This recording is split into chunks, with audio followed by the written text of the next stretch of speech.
ये हथियारों को ले जाकर, मैं पिछले वर्ष की घटना आपको बताऊं, 15 अगस्त 2022 को जब सारा देश स्वतंत्रता दिवस मना रहा था, तो ये तथाकथित गोरक्षक मेवात में जाकर, झिरका फिरोजपुर के पास एक गांव है रवा, वहां जाकर बहन बेटियों को इन्होंने छेड़ा, तो वहां के जो किसान लोग थे उन्होंने उनको पीटा। अब आपको हम ये पूछना चाहते हैं प्रशासन से कि 10 दिन पहले एसपी का छुट्टी पर चले जाना, 10 दिन पहले से, और इनको 3 दिन पहले ये सूचना लिखित में दी गई कि मेवात में दंगा हो सकता है, संवेदनशील मामला है, इसमें प्रशासन पूरी तरह से मुस्तैदी करे, क्यों नहीं रोका गया उनको? ये कोई ऐतिहासिक यात्रा नहीं है, ये कोई धार्मिक यात्रा नहीं है, और इसको जो लेकर चल रहे हैं उनका अगर रिकॉर्ड खंगाला जाए तो डेफिनेट वो आपराधिक लोग होंगे। के मोनू मानेसर या बिट्टू बजरंगी जैसे लोग न तो ये हिंदू समुदाय के नुमाइंदा है, ये नहीं है, न ये सनातन धर्म के नुमाइंदा हैं, लेकिन इस देश में नफरत पैदा करने वालों ने अलग अलग नाम से कुछ ऐसे संगठन बना रखे हैं जो धर्म का चोला ओढ़कर, मैं इसे हिंदू नहीं मानता, मैं इन्हें सनातनी मानता ही नहीं हूँ, क्योंकि धर्म जो है कभी इस तरह की चीज़ें करने की इजाज़त नहीं देता है। तो भाई मैं आपको शुरुआत में ही बता था कि मेवात से भी बहुत से जो है अलग अलग संगठनों की बात करूँ, अलग अलग धर्म की बात करूँ, सभी आए हैं। भाई साहब नमस्कार। नमस्कार जी। अपना परिचय बता दो। मेरा नाम समय सिंह है, असलम्बा गाँव है, मेवात का मैं मूल बासिंदा हूँ, नूह से। वैसे ये सवाल पूछना ठीक नहीं है कि किस धर्म से हो, लेकिन मैं पूछूंगा क्योंकि बहुत से लोगों का दिमाग में एक कीड़ा है कि भाई ये उस धर्म के, ये उस धर्म के। लोगों ने जो है धर्म के नाम पर, जाति के नाम पर आज के दिन एक जहर फैला रखा है। देखिए, नाम समय सिंह है तो बहुत सारे लोगों को पता लग जाता है समय सिंह हूँ, भारत का मूल निवासी हूँ, पहली बात। दूसरा, मैं हिंदू धर्म से ताल्लुक़ रखता हूँ और मेवात से आया हूँ, सद्भावना पंचायत में आया हूँ, क्योंकि हमारे किसान साथी जो हमारे पुराने साथी हैं उनका बुलावा था, हम यहाँ पहुँचे हैं और हमें अपनों में बैठकर बड़ा अच्छा लगा है। जो माहौल मेवात में बढ़ा है उसके बारे में क्या कहना चाहोगे? क्या कारण रहे कि ऐसी जो सिचुएशन आई? एक सुनियोजित प्रोग्राम के तहत ऐसा हुआ है, क्योंकि माहौल एकाएक बन गया ऐसा बिल्कुल नहीं कहा जा सकता, क्योंकि ये मैं पिछले 3-4 साल से देख रहा हूँ, ये कोई ऐतिहासिक यात्रा नहीं है, ये कोई धार्मिक यात्रा नहीं है, और इसको जो लेकर चल रहे हैं उनका अगर रिकॉर्ड खंगाला जाए तो डेफिनेट वो आपराधिक लोग होंगे, क्योंकि कोई संत नहीं है, कोई किसी बड़ी गद्दी का महाराज नहीं है, कोई किसी बड़े अखाड़े का संत नहीं है जो लेकर चल रहा है इस यात्रा को, जो नाम यात्रा, ये लोगों को अपने साथ जोड़ने का एक प्रोग्राम है धार्मिक यात्रा, लेकिन धार्मिक यात्रा नहीं है। धार्मिक यात्रा में लोग कावड़ लेकर आते हैं, पूरी मेवात से कावड़ गुजरती, किसी मुसलमान के द्वारा किसी कावड़ यात्री को नहीं छेड़ा गया आज तक। ब्रज कोष की 84 कोष की परिक्रमा वर्तमान में चल रही है, जो मेवात के 8-10 गाँवों से होकर गुजर रही है। मेवात का बड़ा गाँव है एक शुमार, वो गाँव है बिछोर, यानी बिछोर का मतलब ब्रज का छोर किनारा, उस गांव से वो यात्रा निकलते, तो मुसलमान समाज के लोग भी अपना ताजिया निकालते हैं, उनका एक पर्व है मुस्लिमों का।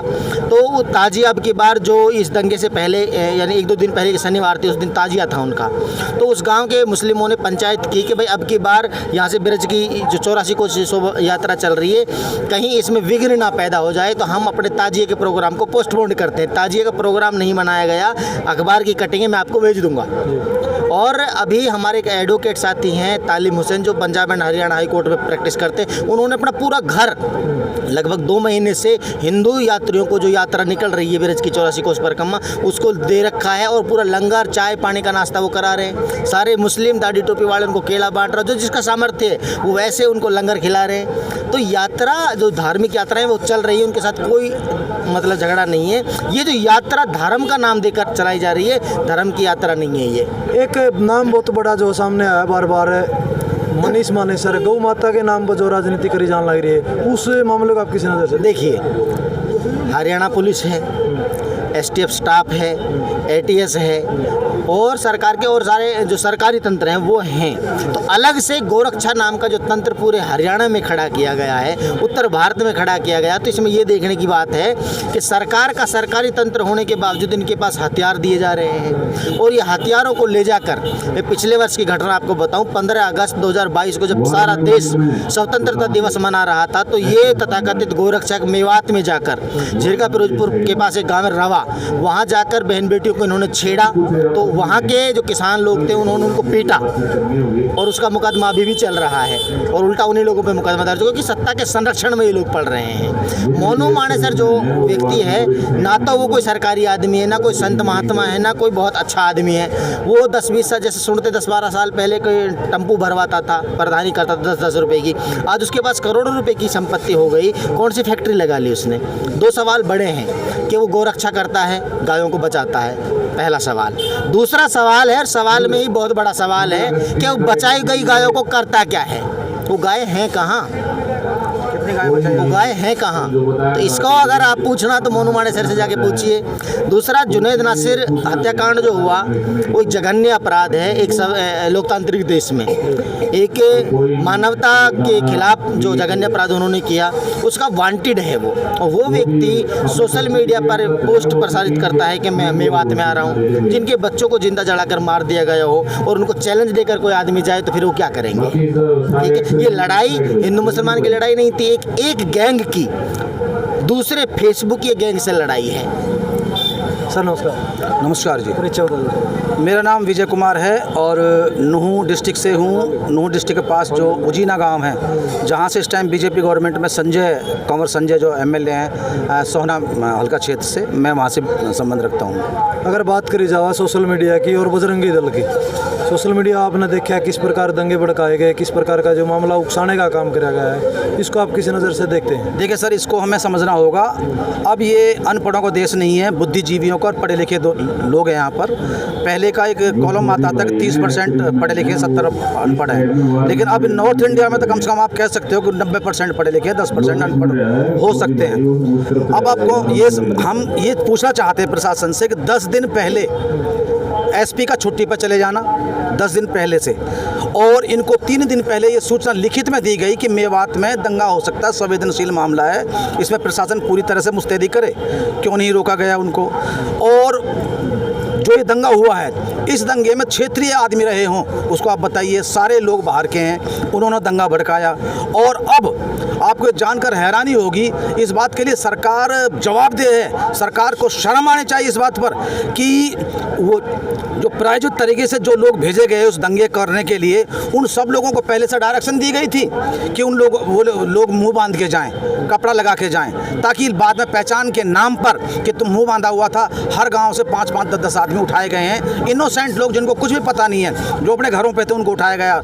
आज इस दहशत से मेवात के 400 गाँव में मर्द जात एक भी नहीं है, छुपे हुए हैं दूर दूर जा करके। कितने बड़े दहशतनाक माहौल। आज भारत में रहने वाले भारत के लोग आज छुप छुप के अंधेरे में रोटियां खा रहे हैं, पानी पी रहे हैं। कैसे वो लोग 31 तारीख से आज तक वो गुमशुदगी एक तरह से है। मैं आपके चैनल के माध्यम से कहना चाहता हूं कि सरकार इसमें मानवीय दृष्टिकोण से चले। ये उपद्रव जिन लोगों ने आज तक इतिहास में किए हैं, उनका आज तक नाम निशान नहीं है। और है, अगर उनका नाम लिया जाता है तो उनके नाम पे थूका भी जाता है। आने वाले लोग इनके नाम पे थूकेंगे। ये उपद्रव कब तक कराएंगे? हमारे अभी आज ये सौहार्द जो किसान संघर्ष समिति ने जो ये सौहार्द, ये सद्भावना जो ये यहाँ पर प्रोग्राम पंचायत की है, हम इसकी सैल्यूट करते हैं। और हम ये कहते हैं कि सरकार को भी चेतना आना चाहिए और ये जो मरवाने का, जहर घोलने का काम कर रहे हैं, इसको ख़त्म करे। पब्लिक समझ चुकी है। जाटों ने ऐलान कर दिया है कि हम इनके साथ नहीं आएंगे, ये उपद्रवी हैं। गुजरों ने ऐलान कर दिया है। क्षत्रिय महासंघ जो राष्ट्रीय क्षत्रिय महासंघ मूल जो सभा है क्षत्रियों की मूलवासी महासभा, उन्होंने ऐलान कर दिया है कि हम इनके साथ आने वाले नहीं हैं। सिखों ने कह दिया कि हम इनके साथ आने वाले नहीं हैं। जाटों के पहलवानों के संघर्ष में नहीं आते, ये सारे उपद्रव करने के लिए आते हैं। गौ रक्षा के नाम पर इन्हें जितनी भी गौ रक्षा गौएँ बचाई हैं, आज तक उन गौशाला में जाकर देखिए आप क्या हालत उन गौशाला में। उनके नाम से करोड़ों रुपए यहाँ आते हैं, लेकिन गौओं की हालत जाके देखिए।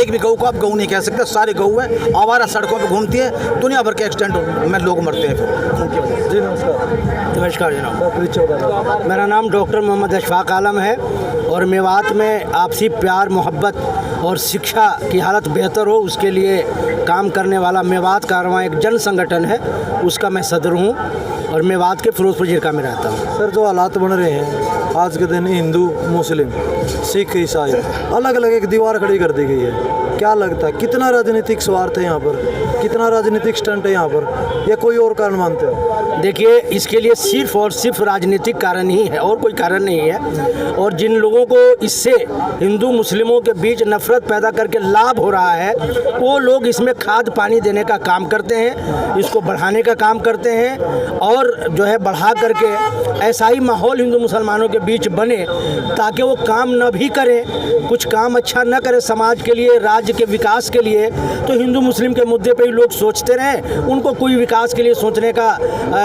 मौका न मिले और इसी में लोग उलझे रहे हैं। ऐसा करने के लिए किया जा रहा है सर। आपको क्या लगता है हिंदू और मुसलमान में क्या फ़र्क है? हिंदू और मुसलमान में क्या फ़र्क है? जो लोगों ने आज अलग अलग दीवार खींच रखी है, आपको क्या लगता है? देखिए, मुझे लगता है कि कोई फ़र्क नहीं है, पूजा पद्धति का तरीका अलग हो सकता है।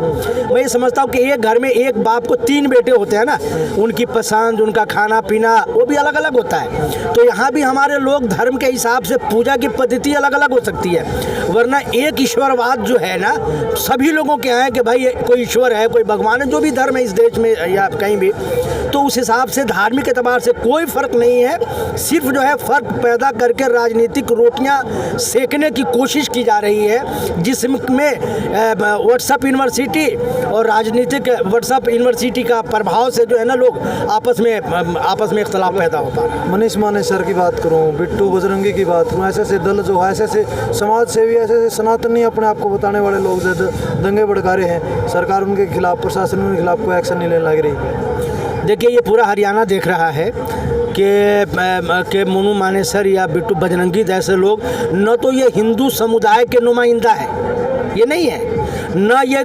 सनातन धर्म के नुमाइंदा है, लेकिन इस देश में नफरत पैदा करने वालों ने अलग अलग नाम से कुछ ऐसे संगठन बना रखे हैं जो धर्म का चोला ओढ़कर, मैं इसे हिंदू नहीं मानता, मैं इन्हें सनातनी मानता ही नहीं हूँ, क्योंकि धर्म जो है कभी इस तरह की चीज़ें करने की इजाज़त नहीं देता है। तो ये दोनों लोग धार्मिक नहीं है, सरकार को इन दोनों से लाभ मिल रहा है।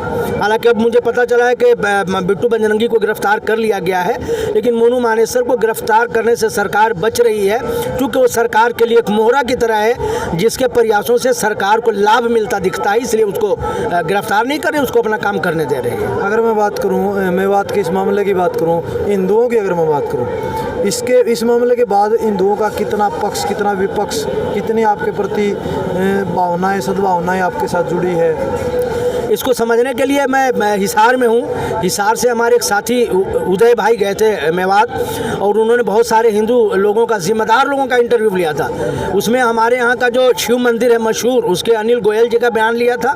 उन्होंने बहुत सद्भावना की बात करते हुए कहा कि हम लोग हमेशा से प्यार से रहते आए हैं, अब भी हैं और आगे भी रहेंगे, हमारा आपस में कोई झगड़ा नहीं है। वहाँ गौशाला कमेटी के बहुत मशहूर अध्यक्ष हैं जगदीश चंद्र गोयल जी, उन्होंने कहा, अपना बयान दिया, दर्ज कराया कि भाई हम तो पहले से, हमारी उम्र 80 के आसपास हो गई है, कभी इस तरह का माहौल नहीं बना, आज भी हमारे बीच आपस में कुछ नहीं है। गौशाला कमेटी का जो संरक्षक है वो आज भी फिरोजपुर जिले का, वो आज मुसलमान है। वहाँ की जो रामलीला कमेटी है उसका ताजीवन संरक्षक मुसलमान है। आपको पता होगी, राम जी की बारात निकलती है, उसका स्वागत फिरोजपुर जिले में सदियों से मुसलमान समुदाय करता है, पिछले साल भी किया था, इस बार भी करेगा।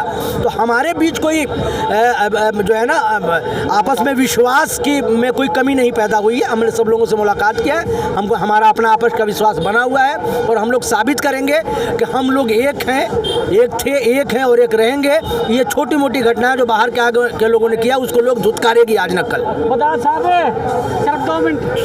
सर नमस्कार, होशियार खान, प्रधान मुस्लिम कल्याण कमेटी सर। खान साहब, मैं आपसे जानना चाहूँगा कि जो आज का ये मामला चला हुआ है, हाँ जी, अलग अलग बांट दिए लोग, हाँ जी, क्या लग है इस तरह की जो है हालात कब तक सुधार सकते हैं और किस तरीके से हम सुधार? ये सतह के लालची आरएसएस का एजेंडा है कि हिंदू मुस्लिम को बांट के धार्मिक उन्माद करके दोबारा से 24 में सुधार को वापस लेके आना है, और कोई एजेंडा नहीं। कोई हमारा भाईचारा कोई बिगाड़ ही नहीं सकता।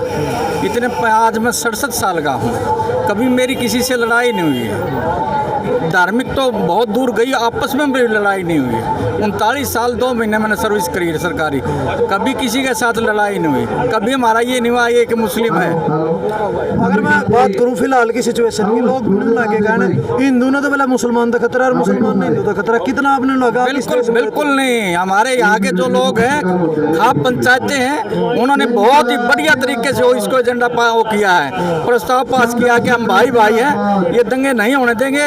ये हिंदुत्व का वो कर रहे हैं, लेकिन ये हिंदू नहीं है, ये बजरंग दल के RSS के एजेंट हैं। वो